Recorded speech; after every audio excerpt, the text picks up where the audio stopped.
हम सब जानते हैं कि कैपेसिटर एसी को तो गुजरने देता है, लेकिन डीसी को रोकता है। आइए इसके पीछे का कारण समझते हैं।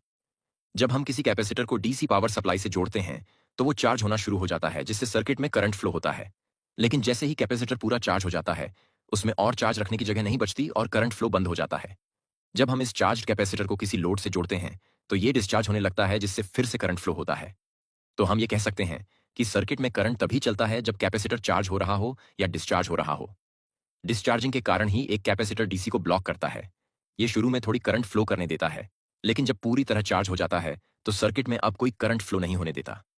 अब ऐसी की बात करते हैं। मानो एक ऐसी पावर सोर्स है जिसकी वेव फॉर्म है। आसान समझने के लिए इस वेव फॉर्म को 4 हिस्सों में बांट लेते हैं। पहले हिस्से में वोल्टेज शून्य से बढ़कर अपनी अधिकतम वैल्यू तक पहुंचता है। इस दौरान कैपेसिटर भी शून्य से लेकर अपनी अधिकतम चार्ज तक पहुंचता है। दूसरे हिस्से में वोल्टेज अपनी मैक्सिमम वैल्यू से गिरना शुरू कर देता है। किसी निश्चित न्यूनतम मान पर कैपेसिटर में जमा चार्ज निकलने लगते हैं, जिससे वो लगातार चार्जिंग और डिसचार्जिंग करता रहता है। तीसरे हिस्से में कैपेसिटर फिर से 0 से लेकर अपनी अधिकतम वैल्यू तक चार्ज होता है, लेकिन इस बार उल्टी दिशा में। एक बार फिर जमा चार्ज निकल जाते हैं। ऐसी पावर सप्लाई में कैपेसिटर लगातार चार्ज होता और डिस्चार्ज होता रहता है, जिससे चार्ज का लगातार ऑसिलेशन होता है। ये ऑसिलेशन करंट फ्लो बनाता है।